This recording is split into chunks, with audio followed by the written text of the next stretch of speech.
Welcome to The Explainer. Today, we're diving into a topic that affects millions of people but is honestly so widely misunderstood. For decades now, pop culture has completely normalized this trope of the broke college student. You know the one, surviving on instant ramen and digging for spare change in the couch cushions like it's just some quirky, harmless rite of passage. But the data tells a much, much darker story. What we're actually looking at here is a massive, systemic crisis of financial insecurity in higher education. So we're going to go far below the surface of that outdated stereotype to really understand the true financial pressures facing today's learners. We've got some of the latest research and data to make this incredibly complex issue crystal clear. Before we get into the heavy macroeconomic data, I really want you to hear this. This is a real plea from a college student in Minnesota, captured by researchers at the Hope Center. They said, "I'm trying to break generational curses. Send help." I mean, wow. That perfectly captures the emotional and psychological stakes of this crisis, doesn't it? These aren't just invisible numbers on a balance sheet. These are actual students fighting against massive systemic currents just to better their lives. So keep that student in the back of your mind as we navigate through the structural barriers they face every single day. Here is our quick roadmap for today's explainer. First, the tip of the iceberg. Second, the basic needs crisis. Third, predatory financial traps. Fourth, the unpaid internship illusion. And finally, seeking equitable solutions. Okay, let's jump right into Section 1, the tip of the iceberg. $1.83 trillion. Just let the sheer scale of that number sink in for a second. As of 2025, that is the staggering total of outstanding federal and private student loan debt in the United States. To put that into perspective, this debt is being carried by over 42 million Americans. It has literally become the second largest category of consumer debt nationwide, trailing only behind mortgages. It's just a massive, crushing financial weight that graduates end up carrying long, long after they ever leave campus. So, how on earth did we get to almost $2 trillion? Well, let's rewind a bit. If we look back to 1963, the total cost of a year of college was around $12,000. And yes, that is adjusted for inflation. Today, that average is hovering just under $28,000 a year. In fact, the average annual cost of tuition at a public college is roughly 40 times what it was in 1963. Even after adjusting for inflation, you're looking at a 312.4% spike. Now, while the rate of increase has thankfully slowed down just a bit in the 2020s, the baseline cost has completely transformed higher education into an incredibly expensive, high-stakes investment. Which brings us to Section 2, the basic needs crisis. A massive survey of over 74,000 students by the Hope Center should completely, absolutely shatter that quirky, broke student myth I mentioned earlier. 59%, nearly 3/5 of surveyed students lack consistent and adequate access to basic human needs like food or housing. That includes 41% facing food insecurity and 14% experiencing outright homelessness.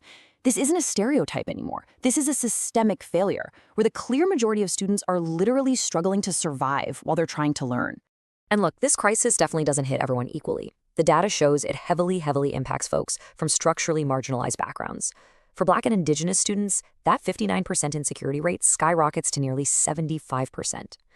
Parenting students, who actually make up a pretty huge portion of learners today, are twice as likely to stop out or pause their education entirely, very often citing childcare and housing costs as the reason. Meanwhile, 1 in 3 first-generation college students faces food insecurity. It's like the system is compounding the exact inequalities it was built to alleviate.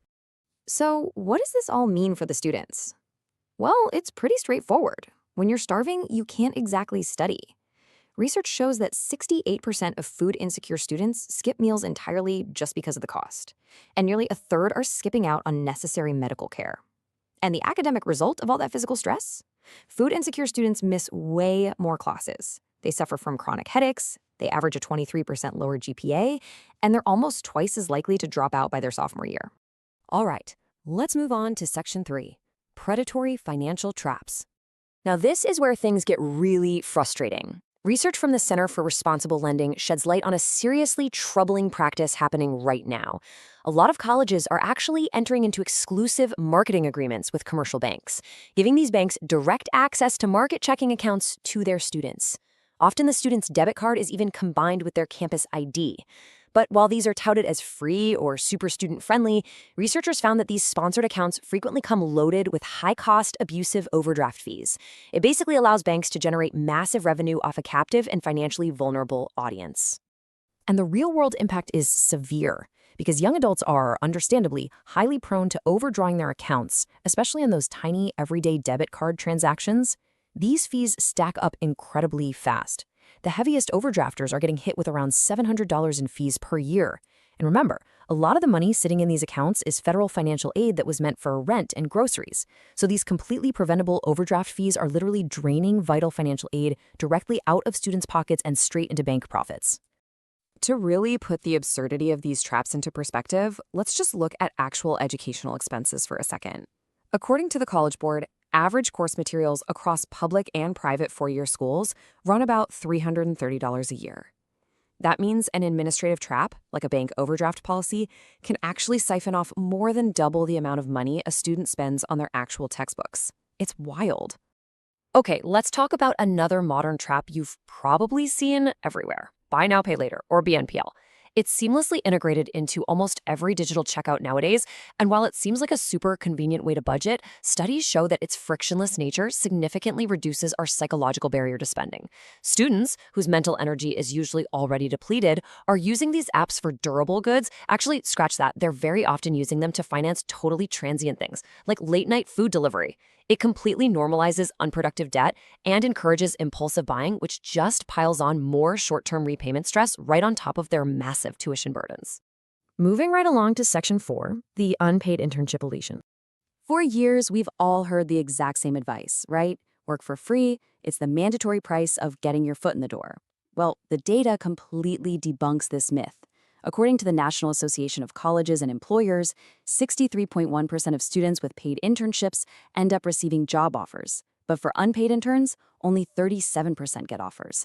Astoundingly, that is barely a 1.8% advantage over students who never completed any internship at all. And honestly, unpaid internships don't just fail to secure jobs. They actively perpetuate socioeconomic inequality. Think about it.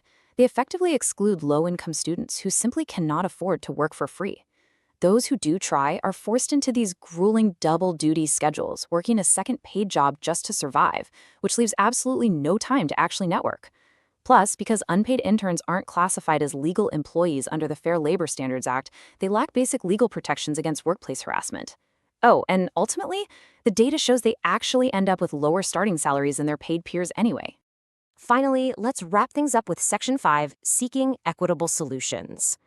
First up, we need massive systemic overhauls. A huge step would be simply fixing federal SNAP eligibility.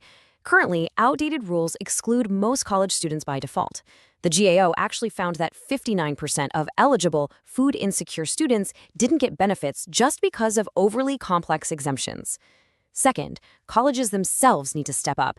They must provide centralized wraparound resources, like campus food pantries, and aggressively publicize them. Finally, the labor market needs to completely replace exploitative unpaid labor with paid micro-internships, ensuring that equitable access to career development is a reality for everyone. But what about on an individual level? Financial experts have some really solid, actionable advice for current students to protect themselves. First, automate a digital budget. Track every dollar and catch those sneaky hidden subscription fees. Second, open a high-yield savings account that is totally independent of those predatory campus partnerships we talked about. Third, drop the stigma and utilize campus food pantries. Over half of food-insecure students already do. It's what they're there for. And finally, if it's at all possible, making even tiny $25 payments on student loans while still in school can chip away at interest and build a really healthy credit history. And that brings us to our final thought. We started out today by looking at that staggering $1.83 trillion debt, but I think we've clearly seen that the true cost of college includes hunger, housing instability, and navigating constant predatory financial practices. So I want to leave you with this question. If higher education is truly meant to be the great equalizer in our society, how can we advocate to reform a system that currently forces so many people to sacrifice their basic human needs just to earn a degree? Thank you so much for joining me on this explainer, and I really hope this deeper dive empowers you to look at higher education in a whole new light.